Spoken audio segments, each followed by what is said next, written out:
Ethanol বা ethyl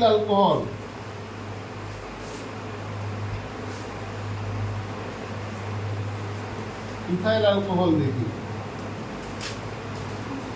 তাহলে এর বিক্রিয়া কি কি হবে? প্রথমে আমরা এর সংকেতটা দেখে নিই। C2H5OH, এটাকে যদি আমরা ভেঙে লিখি কি পাবো না, CH3CH2OH। এটি হচ্ছে ইথানল বা ইথাইল অ্যালকোহলের সংকেত। এই ইথাইল অ্যালকোহল তরল প্রকৃতির হয়, এখানে OH গ্রুপ আছে, মানে এ সাধারণত জলে দ্রবীভূত হয়। এর কারণ কি? প্রথমে আমরা পড়ব ইথাইল অ্যালকোহলের দ্রাব্যতা, এটি তার ভৌত ধর্মের মধ্যে পড়ে। ইথাইল অ্যালকোহল কেন জলে দ্রবীভূত হয়? তার কারণ ইথাইল অ্যালকোহল জলের অণুর সাথে আন্তঃআণবিক হাইড্রোজেন বন্ধন তৈরি করতে পারে, এটিকে বলা হয় হাইড্রোজেন বন্ধন। যদিও হাইড্রোজেন বন্ধন আমাদের সিলেবাসের অন্তর্ভুক্ত না, তবু ছোট্ট অংশ হলে আমরা দেখিয়ে দিলাম যে ইথাইল অ্যালকোহল অণু জলের অণুর সাথে হাইড্রোজেন বন্ধন তৈরি করতে পারে। সেই জন্য ইথাইল অ্যালকোহল জলে দ্রাব্য। এটা আমরা কেন করলাম না, আমরা জানি ইথাইল অ্যালকোহল একটি জৈব যৌগ। তাহলে ইথাইল অ্যালকোহল যদি জৈব যৌগ হয়, জৈব যৌগের ধর্মে আমরা পড়ে এসেছি জৈব যৌগ জলে কম দ্রবীভূত হয় বা জলে দ্রবীভূত হয় না, কারণ এরা সমযোজী যৌগ। তাহলে ইথাইল অ্যালকোহল একটা সমযোজী যৌগ, হিসাব অনুযায়ী এর জলে দ্রাব্যতা থাকার কথা ছিল না, কিন্তু জলে দ্রবীভূত হচ্ছে কেন? মানে এক্সেপশনাল ঘটনা, যে জলে দ্রবীভূত হওয়ার কথা ছিল না কিন্তু জলে দ্রবীভূত হচ্ছে কেন? তার কারণ হচ্ছে এটা। তাহলে এখান থেকে প্রশ্ন আসতে পারে ইথাইল অ্যালকোহল জলে দ্রবীভূত হয় কেন? তার কারণ হিসাবে আমরা এটা বলতে পারি। এরপরে বিক্রিয়া সম্পর্কে যদি আমরা দেখি, এই বিক্রিয়া কি কি আমাদেরকে পড়তে হবে? প্রথমে আমরা পড়ব ক্ষারের সাথে বিক্রিয়া।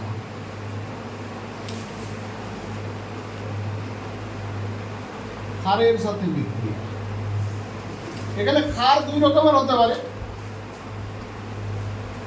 একটা NaOH সোডিয়াম হাইড্রোক্সাইড, এটা একটা ক্ষার হতে পারে, বা এর সমতুল্য KOH পটাশিয়াম হাইড্রোক্সাইড, এটাও একটা ক্ষার হতে পারে। তাছাড়াও সোডিয়াম বা পটাশিয়াম এইগুলোকেও ক্ষার বলা হবে, তার কারণ এরা হচ্ছে ক্ষার ধাতু। অনেক সময় সোডিয়াম বাইকার্বনেট এটাও ক্ষারের মধ্যে পড়বে।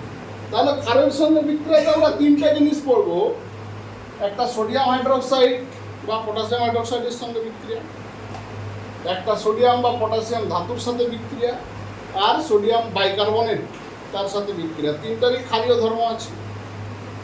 ক্ষারের সাথে বিক্রিয়া আমরা কেন করছি? কারণ ইথাইল অ্যালকোহল যে আছে এর ধর্ম হচ্ছে আম্লিক, এর অ্যাসিড ধর্ম আছে। কেন অ্যাসিড ধর্ম আছে না, ইথাইল অ্যালকোহলের এই হাইড্রোজেনটি দান করতে পারে ইথাইল অ্যালকোহল। তাহলে আমরা জানি যারা হাইড্রোজেন দান করে তারা কি অ্যাসিড। অ্যাসিড মানে তারা কার সঙ্গে বিক্রিয়া করবে? ক্ষারের সাথে বিক্রিয়া করবে। সেই জন্য আমরা পড়ছি ক্ষারের সাথে বিক্রিয়া। কি বললাম, বোঝা গেল? তো এই যদি ক্ষারের সাথে বিক্রিয়া করে কি ঘটে দেখো। প্রথমে যদি NaOH দিয়ে দেখায়, NaOH, তাহলে তৈরি হবে CH3CH2ONA, হাইড্রোজেনকে সরিয়ে সোডিয়াম চলে আসবে, প্লাস কি হবে না জল। এটা আমরা অ্যাসিড ক্ষারের প্রশমন বিক্রিয়াতে আগেও পড়েছি, অ্যাসিডের সঙ্গে ক্ষারের বিক্রিয়ায় লবণ জল উৎপন্ন হয়। এই যে লবণটি উৎপন্ন হলো, এই লবণের নাম হচ্ছে সোডিয়াম ইথোক্সাইড। দুটো কার্বন বলে ইথ, অক্সিজেন আছে মানে অক্সাইড, তার সঙ্গে সোডিয়াম যুক্ত আছে, তাহলে কি সোডিয়াম ইথোক্সাইড, এই জন্য তার নাম হচ্ছে সোডিয়াম ইথোক্সাইড।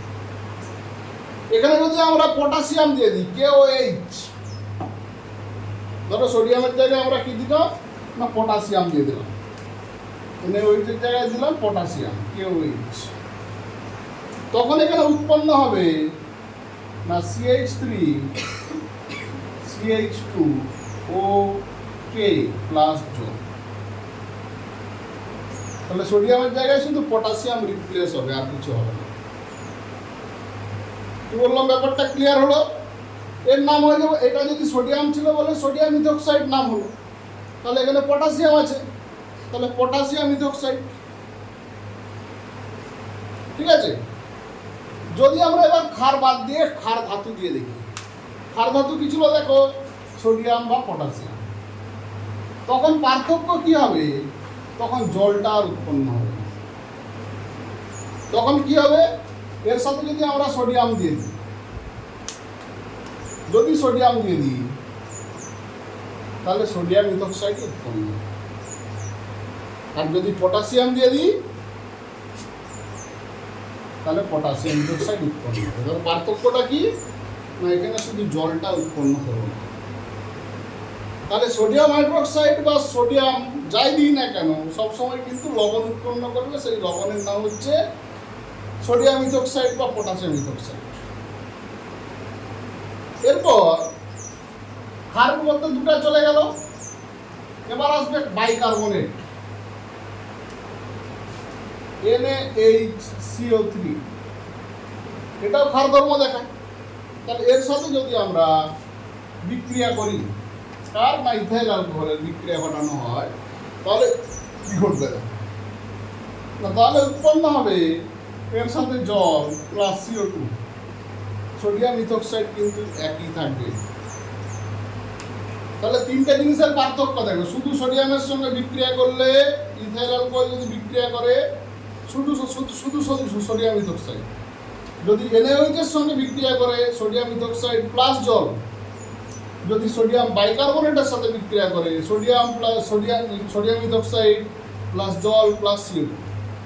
তাহলে সোডিয়াম থেকে যদি পরপর মনে রাখো, প্রথমে সোডিয়াম ইথোক্সাইড, তারপরে এটা প্লাস জল, তারপরে এটা প্লাস জল প্লাস CO2, তাহলে তিনটে পদার্থ দিচ্ছে, তিন ধরনের আমরা প্রোডাক্ট পাচ্ছি। কি বললাম, ক্লিয়ার? তাহলে ইথানলের সঙ্গে ক্ষারের বিক্রিয়া একটা ঘটবে। এবার ইথানলের আরেকটা বিক্রিয়া আমাদেরকে করতে হবে, সেটা হচ্ছে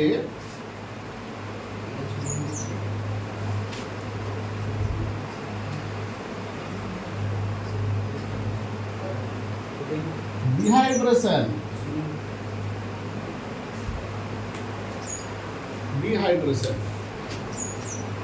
এই ডিহাইড্রেশন কথাটার মানে আমরা জানি, বাড়িতে শুনেছি। ডিহাইড্রেশন কথাটার মানে কি, জলের ঘাটতি। এই ডি কথাটার মানে হচ্ছে এখানে বিয়োগ। কাকে বিয়োগ করছি না, হাইড্রাইট বা হাইড্রো মানে হচ্ছে জল। তাহলে ডিহাইড্রেশনের বাংলা মানে হচ্ছে জল বিয়োগ। তাহলে অ্যালকোহল থেকে যদি আমরা জল বিয়োগ করি তাহলে কি পেতে পারি? এখান থেকে আমরা অ্যালকোহল থেকে জল বিয়োগ করলে কি পাবো, সব বিকারকটা দেখে নেব। এখানে অ্যালকোহল বলতে কি আছে, একটা অ্যালকোহল ইথাইল অ্যালকোহল, অন্য অ্যালকোহল কিন্তু আমরা করবো না। তাহলে ইথাইল অ্যালকোহলের সংকেত কি না, CH3 CH2OH, সংকেতের নামটা কি, সোডিয়াম ইথোক্সাইড। পটাশিয়াম থাকলে পটাশিয়াম ইথোক্সাইড। এর সাথে আমরা দিয়ে দিলাম গাঢ় H2SO4 প্লাস তাপ, এটা জলসেচক পদার্থ H2SO4। বা এর জায়গায় আমরা আরো একটা বিকারক দিতে পারি, এটা বাদ দিয়ে L2O3 প্লাস তাপ, যে কোনো একটা দেওয়া যেতে পারে। H2S উপর তাপ দিতে পারি, বা L2O3 মানে কি অ্যালুমিনিয়াম অক্সাইড প্লাস তাপ যদি দিয়ে দিই, তাহলে এখান থেকে কি ঘটবে না, এখানে ঘটার মতো জায়গা হচ্ছে, এটাকে একটু ভেঙে লিখছি, এটা CH3 থাক, নিচে লিখি, কি ঘটবে দেখো। CH3টাকে একটু সাজিয়ে লিখলাম CH2 চুল মিনিট হয়ে গেছে H এক মন্ত্র ধরে করছি তো CH2OH। দেখো এটাকে আমরা সাজিয়ে লিখলাম এইভাবে। যখনই H2S উপর দেওয়া হচ্ছে তখন এই জল OH আর H মিলে কি হবে না, জল উৎপন্ন হবে। যখন এখান থেকে দুটো গ্রুপ বেরিয়ে গেল তখন কি সৃষ্টি হবে না, এখানে একটা বন্ধন তৈরি হবে।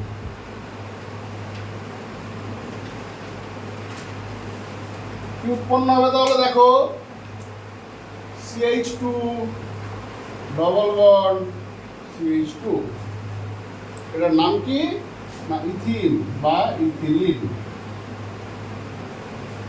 যেহেতু দ্বিবন্ধন আছে, এটা একটা অ্যালকিন, তাহলে এখান থেকে কি কি ধরনের প্রশ্ন আসতে পারে।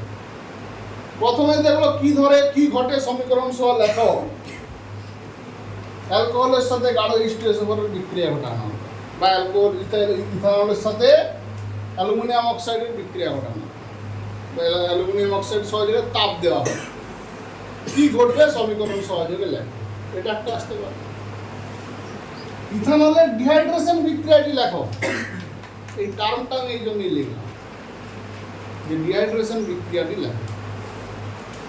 আরো কি ধরনের প্রশ্ন আসতে পারে, ইথানল থেকে ইথিন কি করে প্রস্তুত করবে, এই ধরনের বিক্রিয়া দেবে। বা এরকম দিয়ে দিল, এটা তীর চিহ্ন, এটা মাঝখানে এটা দেওয়া থাকলো না, জিজ্ঞাসা চিহ্ন, তাহলে মাঝখানের বিকারকটা লেখা যেতে পারে। এইটা প্লাস এটা দিয়ে দিল, এইখানটা দিল না, ফাঁকা রেখে দিল, ওটা লিখতে হতে পারে। এবার এদের সাধারণ যদি নাম দেখি, এটা কি অ্যালকোহল, OH আছে মানে অ্যালকোহল, এটা কি অ্যালকিন। এরকম ধরনের প্রশ্ন আসতে পারে, অ্যালকোহল থেকে অ্যালকিন প্রস্তুতির জন্য কি বিকারক প্রয়োজন। বললাম কথাটা বোঝা গেল। এখান থেকে এই ধরনের প্রশ্ন কিন্তু আসতে পারে।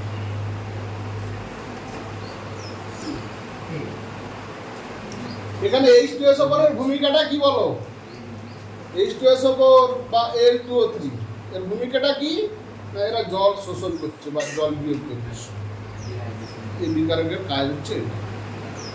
তো এই দুটি হচ্ছে ইথাইল অ্যালকোহলের বিক্রিয়া আমাদেরকে পড়তে হবে।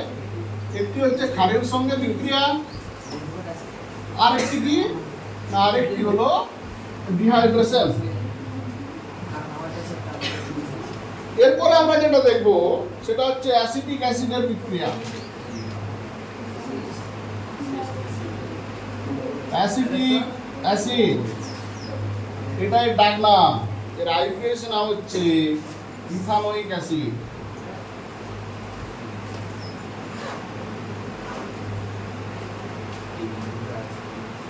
ইথানোয়িক অ্যাসিড সাধারণ সংকেত কি CH3COOH, এটা তার সংকেত।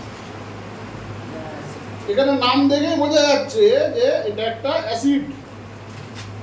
তাহলে অ্যাসিড যেহেতু আছে, এর বিক্রিয়া আমরা কি পড়বো না, এরা ক্ষারের সাথে বিক্রিয়া করবে। ঠিক আছে, যেহেতু অ্যাসিড সে ক্ষারের সঙ্গে বিক্রিয়া করবে, তাহলে প্রথম বিক্রিয়া আমরা কি পড়বো না, ক্ষারের সাথে বিক্রিয়া।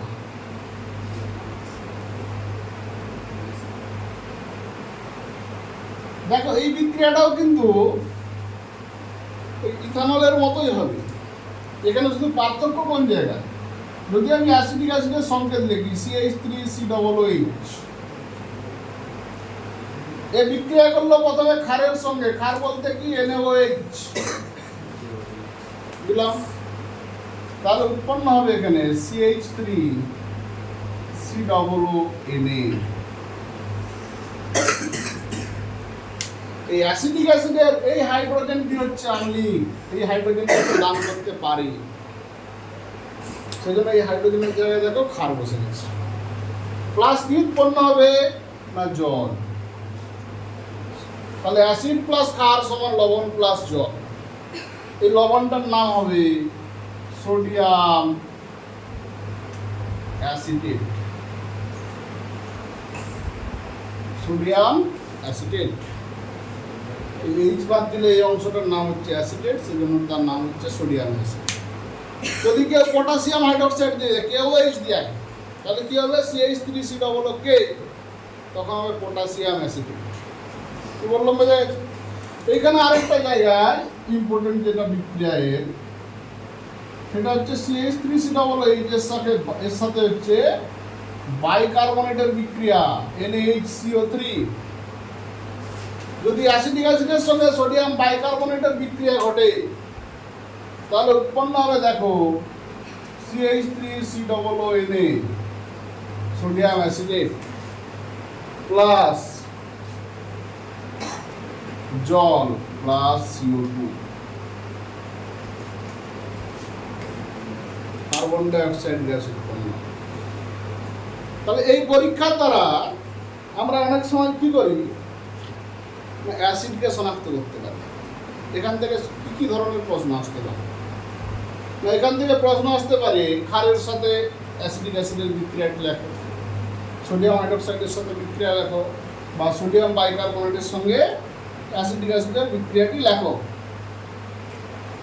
এবার এইখানে ঘুরিয়ে প্রশ্ন কিভাবে আসতে পারে, এই বিক্রিয়াটা কেন গুরুত্বপূর্ণ না, যদি কার্বক্সিলিক অ্যাসিড যে কোনো জৈব অ্যাসিড, লেবুর রস ধরো, লেবুর রস জৈব অ্যাসিড, লেবুর রসে কি থাকে অ্যাসিড থাকে, লেবুর রসে যদি আমরা এটা দিয়ে দিই সোডিয়াম বাইকার্বনেট, তাহলে বুদবুদ আকারে CO2 গ্যাস বাইরে বেরোতে থাকে।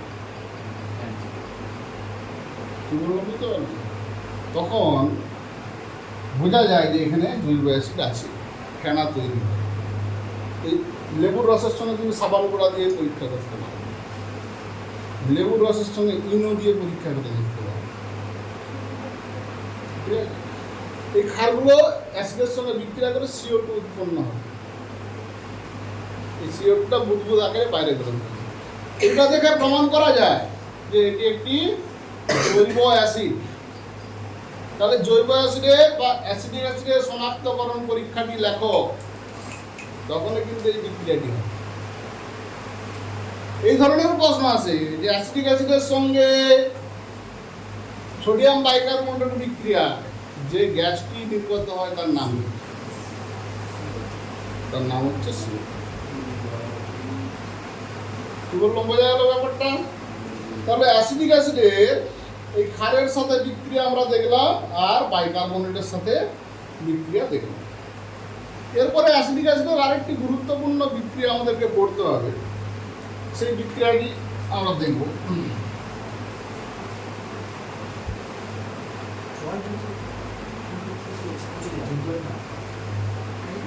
এটাকে বলা হচ্ছে এস্টারিফিকেশন। এই বিক্রিয়াটার নাম হচ্ছে এস্টারিফিকেশন বা এস্টারিভবন। এই কথাটার মানে হচ্ছে এস্টার তৈরি।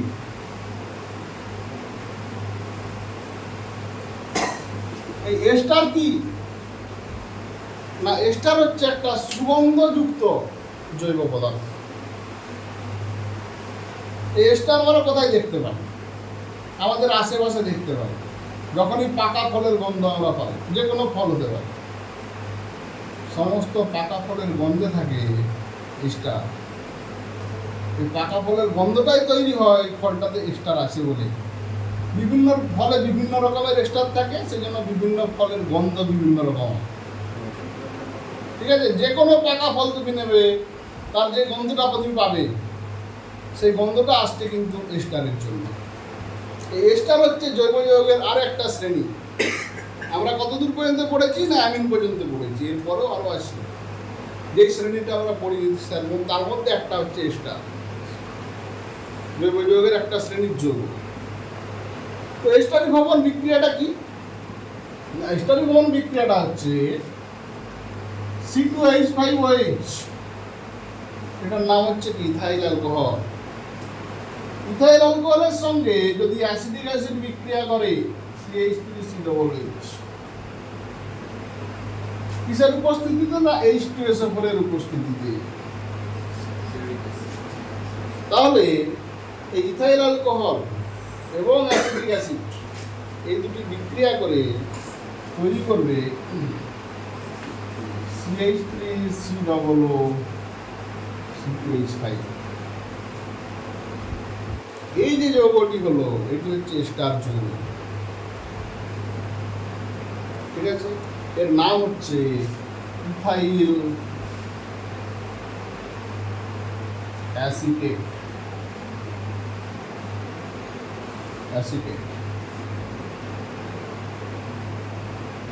বা এর আরো একটা নাম, আইপিএসি নামটা যদি আমরা বলি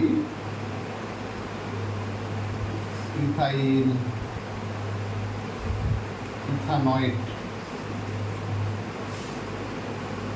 ইথাইল অ্যাসিটেট বা ইথানয়েড।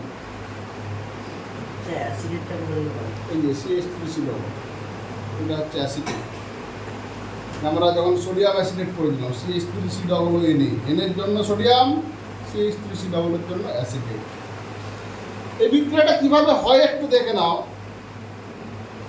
এই CH3COOH, এইচটাকে একটু সাইডে লিখলাম, ইথাইল অ্যালকোহলটাকে ঘুরিয়ে লিখলাম। যেহেতু H2SO4 দিয়েছি তার মানে কি সে জল বিয়োগ করবে? এইচ আর ওইচ বলে জল বেরিয়ে গেল, তাহলে এই কার্বনটি এসে এখানে যুক্ত হয়ে গেল, তাহলে CH3COO এই বিক্রিয়াটিকে বলা হচ্ছে এস্টারিফিকেশন বা স্টারিক ভবন। এই যে অ্যাসিডেট ইথাইল অ্যাসিডটা পেলাম, এর গন্ধ কিরকম? না পাকা কলার গন্ধ। পাকা কলার গন্ধ আছে তো, সেই গন্ধটা এটার জন্য হয়, এই স্টারের জন্য।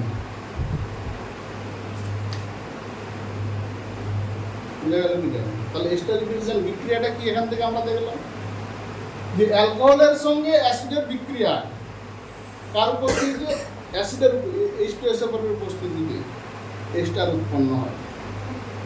এই বিক্রিয়াটিকেই বলা হচ্ছে এস্টারিফিকেশন। নামটা কেন হয়েছে? যেহেতু এস্টার উৎপন্ন হয়েছে সেই জন্য এটা আমরা বলবো এস্টারিফিকেশন বিক্রিয়া। কি বললাম? ক্লিয়ার হলো কি হলো না? হয়েছে। এরপর আমরা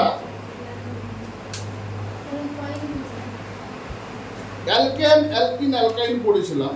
এইগুলোই মোটামুটি অ্যাসিডিক অ্যাসিডের তোমার বিক্রিয়া বা ইথানয়েড বিক্রিয়া। এই বিক্রিয়াগুলোর মধ্যে আমরা সীমাবদ্ধ থাকবো। এবার এদের ব্যবহার সম্পর্কে কিছু আমরা জানবো। কিছু কিছু টার্ম আমাদেরকে জেনে রাখতে হবে। যেমন ধরো ইথানল থেকে প্রাপ্ত রেকটিফাইড স্পিরিট,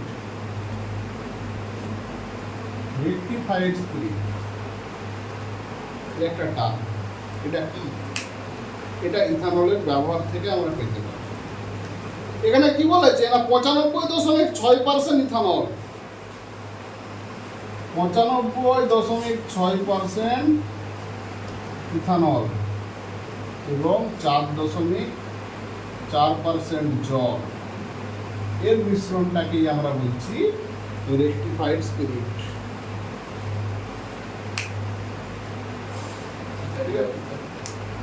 এটা কি বলবো, খাওয়ার কাজে লাগতে পারে অনেক সময়, বা জীবাণুনাশক হিসাবে অনেক সময় কাজ করা হয়, ঠিক আছে? এরপরে ইথাইল অ্যালকোহল আর একটা ব্যবহার আমরা করবো, পাওয়ার অ্যালকোহল।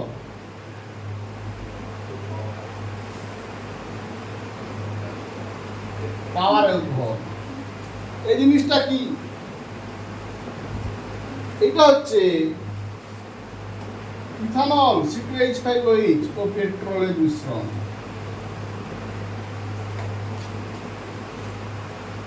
যেটা গাড়ির জ্বালানি হিসেবে ব্যবহার করা হয়। এই পেট্রোলের সংকটের কথা মাথায় রেখে বর্তমানে এই পাওয়ার অ্যালকোহল কিন্তু বিভিন্ন জায়গায় গাড়ির জ্বালানি হিসেবে ব্যবহার করা হয়। পেট্রোল পাম্পে তোমরা পাওয়ার অ্যালকোহল পাবে, যেখানে পেট্রোল এবং ইথানলের মিশ্রণ থাকে। পেট্রোলও দাহ্য পদার্থ, ইথানলও দাহ্য পদার্থ। ঠিক আছে? আচ্ছা, এটা গেল তোমার পাওয়ার অ্যালকোহল। এরপর রেকটিফাইড স্পিরিট হলো মেথিলেটেড স্পিরিট।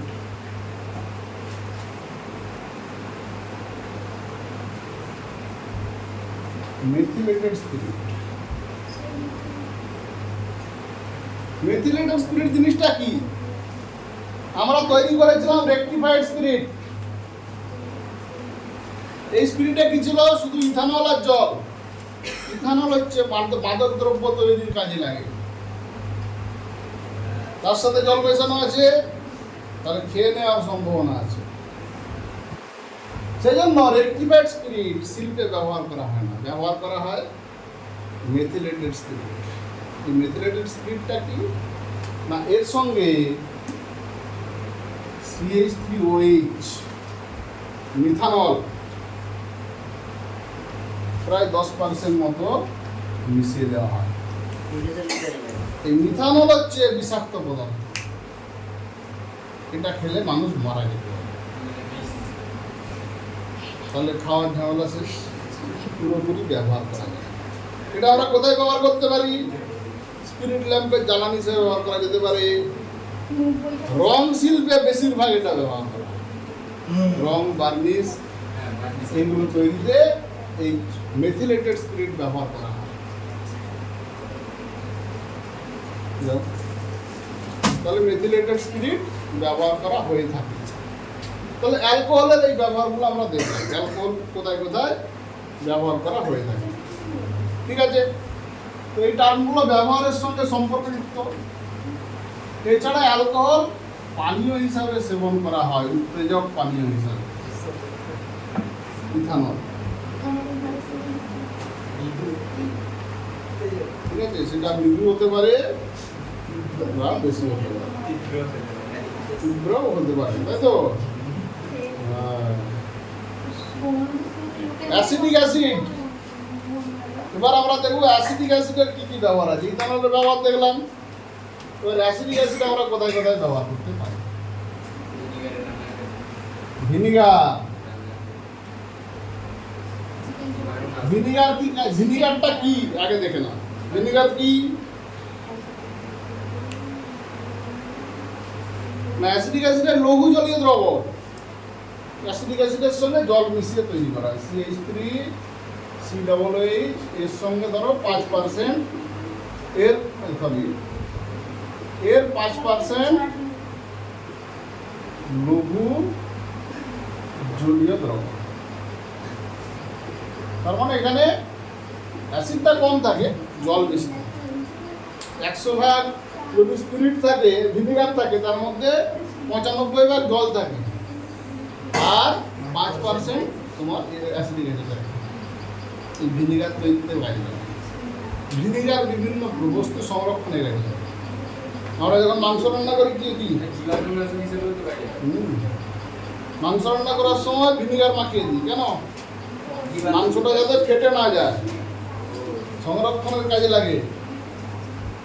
আচার চাটনি সংরক্ষণের কাজে লাগে, তৈরিতে কাজে লাগে ভিনিগার। বিভিন্ন রান্নাতে ভিনিগার দেওয়া হয়। ভিনিগারের প্রচুর ব্যবহার আছে। এরপরে আমরা দেখবো গ্লোসিয়াল অ্যাসিটিক অ্যাসিড।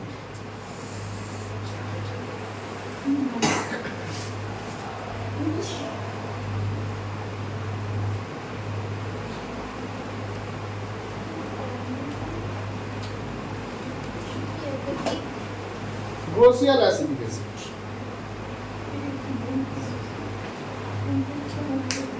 বিশুদ্ধ অ্যাসিটিক অ্যাসিড কি হয়? 16.7 ডিগ্রি উষ্ণতায় বরফের মতো কঠিন হয়ে যায়। কত ডিগ্রি সেন্টিগ্রেড উষ্ণতায়?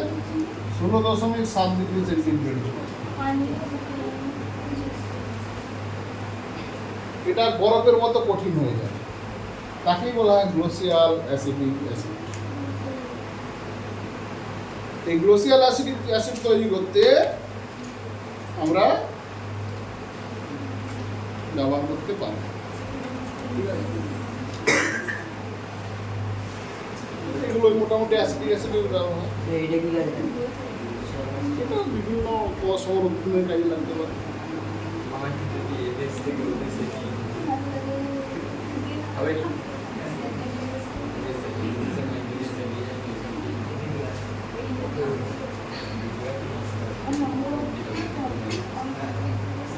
এইটা গেল তোমার ইথানল এবং অ্যাসিটিক অ্যাসিডের বিক্রিয়া এবং তাদের ব্যবহার।